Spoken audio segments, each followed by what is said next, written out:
Is weird, odd, strange, or just plain bizarre is really your cup of tea?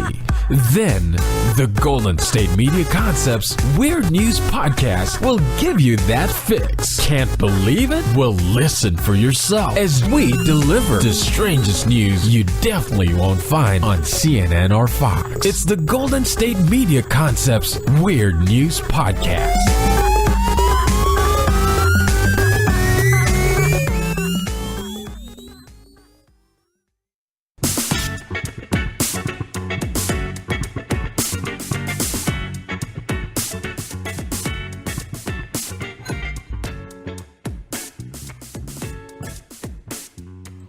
Welcome to the GSMC Weird News Podcast with your host, Ryan Holloway from the GSMC Podcast Network. I was starving for some stories this week to tell you guys, and I found some very interesting stories that will probably make you lose your appetite. So hopefully you already had all your breakfast, your lunch, your dinner, whenever you are listening to this. But we'll go ahead. It's not even that bad. It started at a Tallahassee, Florida Waffle House, because good things always happen at the Waffle House, right? For those of you listening to it, think about your last memory at the Waffle House. Wasn't it a great time? Of course it was. For those of you that don't know what Waffle House is, because we don't have a lot of those in California, that's not really the thing here. Imagine like a Denny's, but with like a less condensed menu, and they make the food in front of you. And it's open all the time, and the best things that can happen after 2 a.m. happen there. It's one of those type of places. So a couple ordered some waters to get started, because that's how you get started when you're about to eat. You just get some water to chill. You don't want to drink a whole bunch of stuff that's going to fill you up. You want to get a water and think about the menu. A gentleman was given his water. He went to take a drink out of it, and guess what was in it? A whole frog. Yes, one whole frog. A frog was in his cup. And before I get into the frog in the water situation, I'm not really one to blame a customer, because I've spent some time around customer service, and you want to listen to the customer. You want to find out, hey, what's going on? How can we fix this? But sometimes personal responsibility definitely plays a part within these situations. My question to you is, sir, in this clear cup, if you look at the picture, the cup is obviously clear. It's one of the clear water cups they give you. There's ice in it, and there's a whole frog in there. You can see the frog. It's not a green like a Ninja Turtle green. It's like a real life frog green, like that dark green color. So you have practically a whole black object in your cup. How thirsty are you? Like, how thirsty that someone puts a cup down on the table, and then you grab it and just immediately drink it? You can't see a whole frog in the cup, but this is not my time to blame the customer. I will not do that. My next question is this: How? Ask the waitress. I've never been a waitress, so maybe you guys can tell me this. Maybe someone can reach out to me and let me know. I've never been a waitress, so I don't know. But how do you bring a cup of water with a whole frog in it to someone's desk, like to someone's table? You go get the cup and then put it on your server tray and then walk it over there and don't notice a whole frog in the water?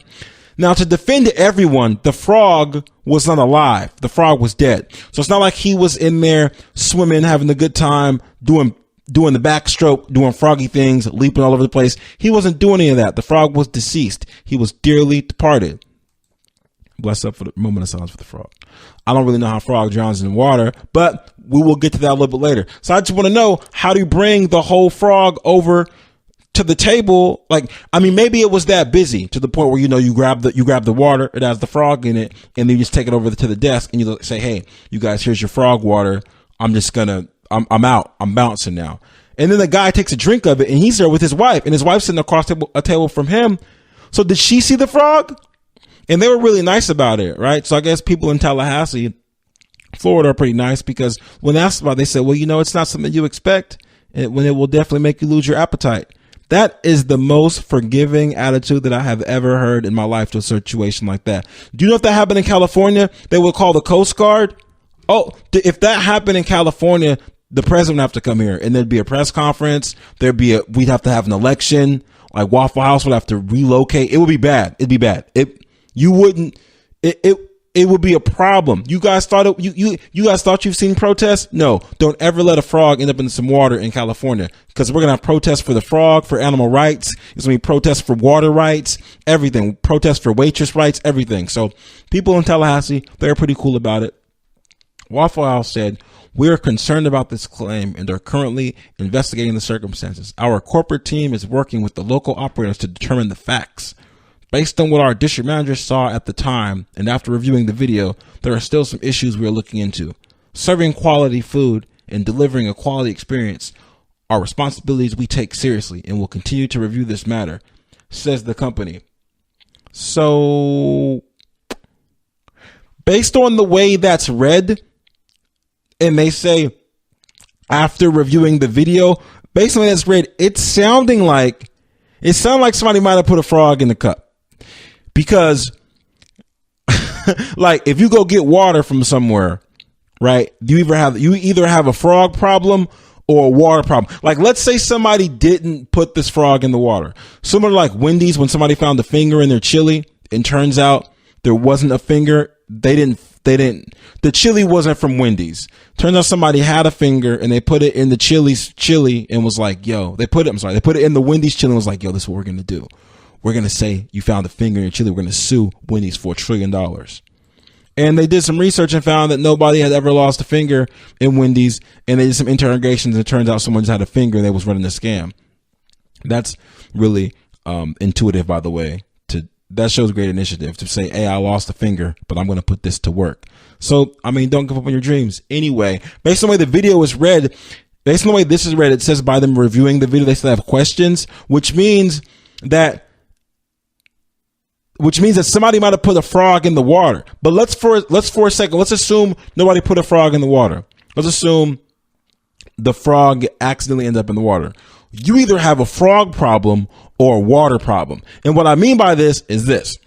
If you're serving cups of water or serving food anywhere and frogs accidentally end up in a cup of water, dead frogs end up in the food. If a frog ends up in any food that you're serving, you have a frog problem. Just so you know, anyone that's running a restaurant out there, that's some small advice for you. If you're serving food, say you're serving pizza. If you're serving pizza and you take your pizza and oh man, another frog's on the pizza again. Jeez. Like it's clockwork. You've got a frog problem. This isn't a situation where you get a hair or a fly because life happens. A hair or a fly can come from anywhere. They can come from people coming in. People walking around with flying behind them all the time. Why? I don't know. I'm not here to judge. I'm only here to give game and share understanding with y'all. So if someone has flies following them, just respect them if they're having a hard time. People have hairs falling all the time. Who knows? I have a pretty respectable beard. I have hairs all over the place. So hairs, flies, grasshopper legs, whatever, that kind of stuff happens. If you have a hair in your food, you'll necessarily have a hair problem at your facility. If you have a frog in the food, there's a frog problem. Or the second option, there's a water problem. So if you're turning on your water and frogs are coming out of the water, you need to reevaluate where you're getting your water from. Or if we're getting this water out of some tub and we're scooping the water and then there's a dead frog in the water that we got from, I don't know, the pond, then we have a water problem. We have to reevaluate where we're getting this water from. So if that's your investigation, finding out whether you have a frog problem or a water problem, that should be pretty easy to figure out. Is this the first time this has happened? Are you guys hiding frog incidents from us? Is this a frog gate situation where there's a whole bunch of top secret dead frogs popping up in your water, but you guys are just sweeping them under the rug, lifting up the rug, and you're sweeping dead frogs under it? Is that what's happening here? We'll find out eventually.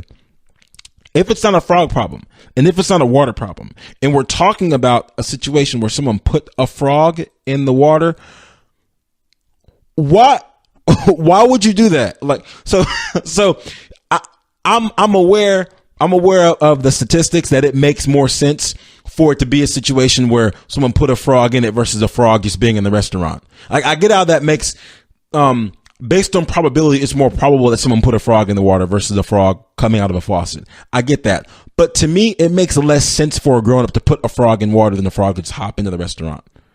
If a frog hopped into the restaurant, hopped into a cup and then died, in the cup and you gave it to somebody, that doesn't make any sense to me. And the probability of that happening is astronomical. But it makes more sense than an adult putting a dead frog into a cup of water.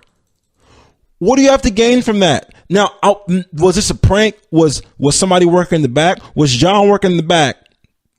And then Kiki came to get she was like, hey, I need some waters. And John was like, okay. And then gave her the water and put a frog in it that he had. And then was like, here's your water. And Kiki was like, okay. And then took off and was like, here's your water. And was like, oh no, that water had a frog in it. Oh no. Or was Kiki having a bad time with these people? I was like, I'm gonna show them. I'm gonna put a frog in the water. Where'd they get this frog? Like, I want to know. That's my question. I want to know if the frog came in there on its own, fine. But if someone like brought this frog from somewhere, I got issues with that. If you have a finger and you put it in the chili because you want to get something for your lost finger, I can understand that. Like, cause it's your finger, you're missing a finger. Maybe you're sad. It's someone else's fault. I get it. Whatever. Like, you're a victim. Sure. But to bring a whole frog to a restaurant and then put it in somebody's water, that's just disrespectful. It's just disrespectful. And I hope going forward that they get this figured out. Now, we have another situation where this is a great contrast, because in America right now, we have such an abundance of food that apparently we're finding food in our food, but we don't want it. What I mean by that is we're finding frogs in our water, but we don't want the frog, right? People eat frog legs all over the world. We don't want that type of food. We don't want that, right? Okay. Are you ready for this? Check this out. In Venezuela, authorities are saying that they're missing animals from the zoo because people are taking them and eating them. Yes. Shortages have left the whole country like low on food. So people are eating out of dumpsters and trash cans. And there's there's animals that are being taken from the zoo and being eaten. Like, there's boars and they're missing a couple buffaloes. Like 10 total animals are just missing. Also, the zoo, because of like a shortage on supplies, a lot of the animals are dying in the zoo. Now, if you got a country that's suffering chronic food shortages, right? And people are eating out of dumpsters and trash cans, why do you have a zoo? That's not a zoo. That's a livestock display. That's a livestock festival. That's a supermarket. You telling me y'all don't have enough food to feed these animals, but you still have a zoo? How are you still running a whole zoo, but you can't feed the animals? The country can't feed the people. You can't feed the animals. So of course people are hopping the fence and stealing boars and stealing buffaloes. Why wouldn't you? I'm not going to take my hungry kid to the zoo and be like, hey, look at that buffalo. That's nice, huh? Yeah, that's cool. I feel like a smart kid would say, Daddy, why are we looking at food? Like, why? Like, people are starving. The Venezuela officials said that this is something that needs to be further investigated, and that they're upset and disappointed that this can happen to the zoo animals. But if a couple boars are missing, like a boar is a pig is bacon. I know some people have restrictions about what type of foods they can eat and what type of pigs or pork, and I get all that. When you're starving though, and a pig can like give you so much type of different food, whether it be hog maws, pig feet, bacon, chitlins, pig nose, ears, tail, tongue, whatever you're into. A pig provides all that food. So why would you just sit there and take your son to go look at a boar while y'all starving? Stomach is just like, stomach is just melting inside. Of course they're going to steal a couple pigs. Why wouldn't they? I remember when a lot of people were younger, you would have a family member that say, hey, make sure you eat all your food because people are starving in Africa. So you got to eat all your cream of wheat or whatever you were eating that day. That was just a sell to, that was the outrage. That was the coldest sell to a child, right? Like, how do you, I'm a child and that's what you're going to tell me? Like, hey, you need to eat all your food because someone somewhere else is starving. Really? That's your persuasive tactic? You can't say, hey, you should eat this because it's good for you. Or, hey, you should eat this. You have a balanced meal because your body's going to need to burn carbohydrates for energy as you continue your day.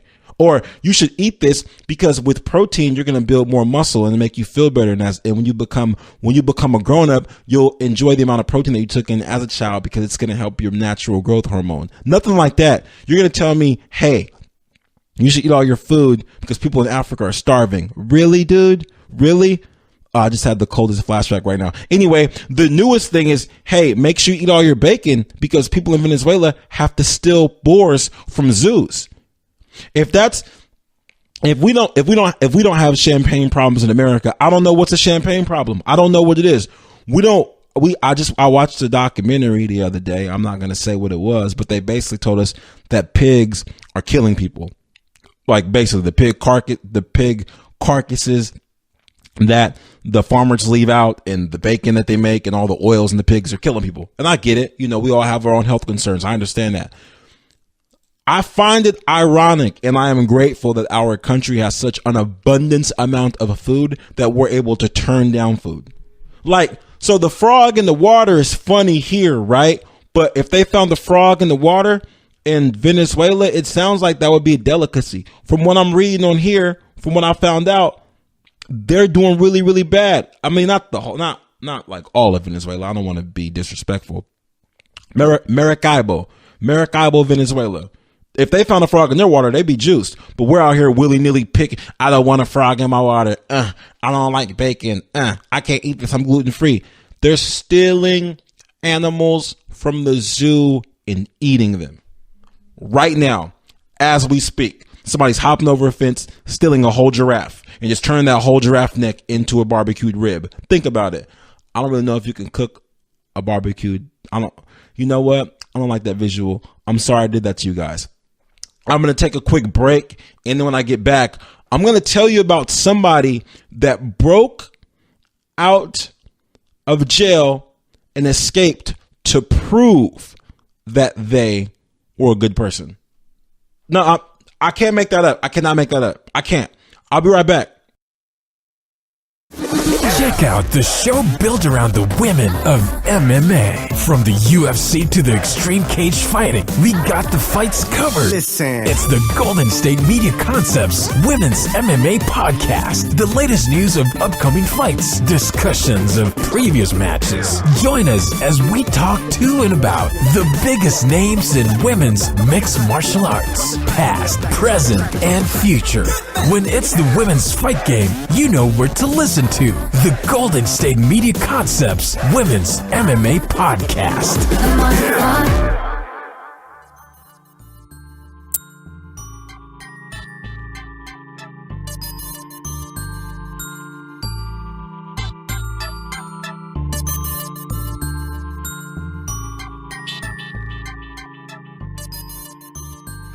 Welcome back to the GSMC Weird News Podcast with your host, Ryan Holloway. I just got done wrapping up telling you guys about how we're finding frogs in our water down in Tallahassee, Florida. Like in a restaurant and Waffle House, somebody found a frog in their water, and it was devastating. No one knew what was happening. It was terrifying. Meanwhile, in Venezuela, people are starving, so they're stealing animals from the zoo and eating them. Quite the contrast, right? Talk about champagne problems. We got frogs in our water. That's a champagne problem. I think that a lot of us should be grateful for bacon. Even if you don't eat bacon, we should be grateful that we don't have to steal it if you did want some bacon. If you want some bacon, you can just go ahead and go to the grocery store, get some bacon, get some chitlins, pig feet, whatever you want. You could just buy it and you can give it away. I don't know. It doesn't matter if you don't eat it, but at least you have the option, because in Venezuela, they're hopping the fence and stealing whole boars. They got to steal food from the zoo. Anyhow, you think that's crazy? I don't think so. I think it's survival. I'm going to tell you what's crazy. A man who had been committed to a mental hospital in Oahu 30 years ago walked out of this facility, jumped in a cab, and with a fake ID, boarded a plane to San Jose. He said it was the only flight that he could get, that he could afford, to California. He then rode in a cab to Stockton. Now, you like you know you've been locked up 30 years when you catch a cab. Like I don't even know. When I found the story, I had to check the year on it to find out when this happened, because I don't know anyone that still gets in cabs. They got Ubers and Lyft all over the place, and the cab costs like 4 times more, especially from San Jose. From San Jose to Stockton in a cab. Jeez. Like, one of my first questions is, he refuses to say how he escaped or how he got the ID or anything. But one of my questions is, I want to know. I would like to know how much money he had on him, or did he have a Visa card? Because I get it. He probably couldn't get inside of an Uber because he didn't have an Uber account. You've been locked up 30 years. Chances are you don't have an Uber account. I know what you guys are saying. But how much money did he have on to buy a plane ticket cash and then get in the cab from Stockton to San Jose? From Stockton, California, from San Jose, California to Stockton, that cab ride has to be hundreds of dollars. Has to be hundreds, because cabs are a grip. I rode a cab once from Modesto, California to Stockton, California. It cost me $47. $47. And that's not even far. So I can't imagine what he was doing. So anyway, the whole when I told you this story, you guys would assume he wanted to escape, like just not be in a mental facility anymore. Because 30 years ago, he did kill somebody. Like he killed somebody, and he said that he killed somebody, and during his conviction, he said that a lot of the things that he said were wrong with him as far as him having mental problems, he said he made those up just so he wouldn't have to go to prison.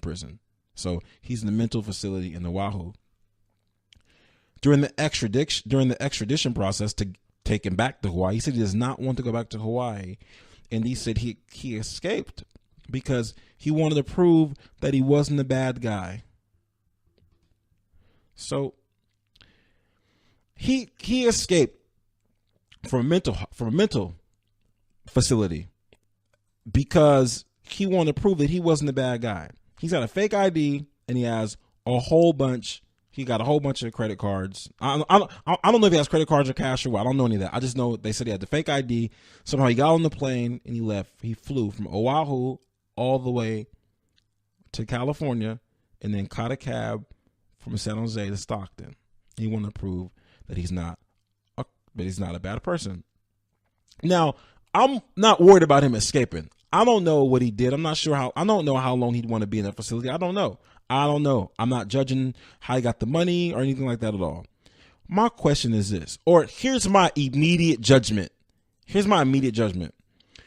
If you want to prove that you're not a crazy person, or you're not suffering, and you're not a psychopath or a serial killer, or just someone that's not right. If you want to prove that you shouldn't be in jail for 30 years because you're not right in the head, you should never go from Hawaii to Stockton. Never. That's not what you should do. I just want everyone to know that, just for future reference. If you're ever in Hawaii and you have to escape and you have to go somewhere and you want to prove that you're sane and you don't want people to think you're a bad person, don't ever go to Stockton. Go anywhere in California. Don't go to Stockton. Don't go there. Don't. Because I lived there for a while, and I haven't been to Hawaii, but I've seen Hawaii on TV. And I like the water. I like the beach. So when you leave Hawaii and then you fly to the Bay Area, to San Jose, I'm going to call it the Bay, South Bay. And then you say, I got to go to Stockton because I have to prove that I'm in my right mind. No. Nah, man. You don't do that. You don't do that, sir. I mean, nice try. A nice try. I don't know why you wouldn't fly to like Arizona, Scottsdale, Phoenix, Texas somewhere, New Mexico, LA, Fresno has an airport. But Stockton? Was it a money thing? It didn't say he had family there or anything. It didn't say that he had family there. But the way this plan was put together, he just walked out the facility, walked out of the facility and got in the cab, and then went to the airport and got on the plane. He's 59 years old. This man has been in jail since he was 29, and that was the plan. Now, I'm not sure how long he was plotting this outrageously awesome plan, but I'm gonna go ahead and tip my hat to him, because that takes that takes some gall. You're going back to Hawaii and they're going to put you back in the beach jail. But I mean, my hat goes off to you because I'm not the one. I'm not the one to judge that. Congratulations, bro. Next time you do that, don't go to Stockton though, because if you go to Stockton to say, hey, I escaped jail and I just want to prove that I'm not a crazy person, Stockton has a county jail and they're just going to take you to jail.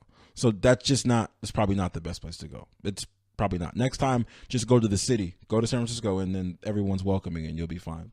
Maybe when he gets sent back to Hawaii, Donald Trump will show him some love and get him out of jail, because that's what he's been doing for people that get on planes and then go places and then they're locked. Then they end up in situations in legal matters. Because, as you guys have probably already heard, the middle son of the Ball family, of the big baller brand, LiAngelo Ball, he got caught stealing in China from multiple stores, and apparently Donald Trump pushed some buttons and pulled some strings, and he made it back over here. So what happened? He said thank you, because I mean, the president demanded a thank you on Twitter, basically. And you should apologize if you get locked up in China. You should apologize. I'm sorry. If you get locked up in China and someone has something to do with you getting home, you should thank them. You really should. I personally think that's someone you should thank. Someone that helps you get out of Chinese jail, you should thank them. He thanked them, and LiAngelo's father, LeVar, felt like people were making a bigger deal than it was. He said, I'm happy how things were handled. A lot of people like to say a lot of things they thought happened over there, but like I told LiAngelo, they try to make a big deal out of nothing sometimes. So the president didn't like that. And he said on his Twitter, of course, he said, now that 3 basketball players are out of China and saved from years in jail, LeVar, the father of LiAngelo, is unaccepting of what I did for his son, and that shoplifting is no big deal. I should have left him in jail. Exclamation mark, exclamation mark. So if it's not weird that the president is in a Twitter beef with the father of the Lakers point guard, then I don't really know what is. I'm very excited to find out what's to come of this, because both of these guys are both of them are really no back down. They're both no back down. And they both have a lot of time on their hands, because even though the president shouldn't have a lot of time on his hands, he has a lot of time on his hands, because he can always tweet. You can always tweet, always. Once LeVar gets on the Twitter, it's going to be an issue. LeVar right now, he primarily does interviews because there's always a microphone in his face. But if he gets on the Twitter and starts going back and forth with Trump, oh my goodness, I'm going to have some stuff for y'all. I'm going to have some stuff. So basically what's going to end up happening is those two are going to play one-on-one, and the winner gets to have America. The winner just gets to have the country. That's it. No sides, no left or right. The winner gets to have the country. I think that LeVar is gonna spot Trump 7 points. So LeVar start with 0, and then Trump will start with 7 points, because he's a little older than LeVar, and they're gonna play to 11.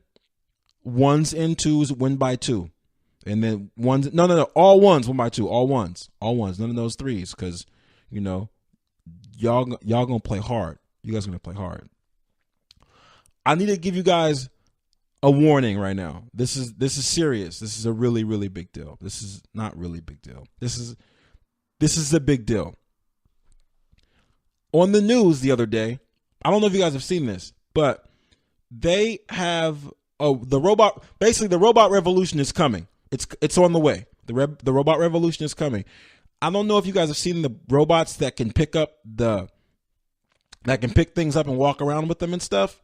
But they have this robot that can jump hurdles and do backflips. He does backflips, and he can do parkour, basically. He can jump, he can turn around on blocks and do backflips. So the zombie apocalypse is coming, basically. The zombie apocalypse is coming, and we all just need to start getting prepared. We all got to start getting prepared, because they've been trying to trick us on television by having us concerned about this zombie apocalypse, which, I mean, they're zombies.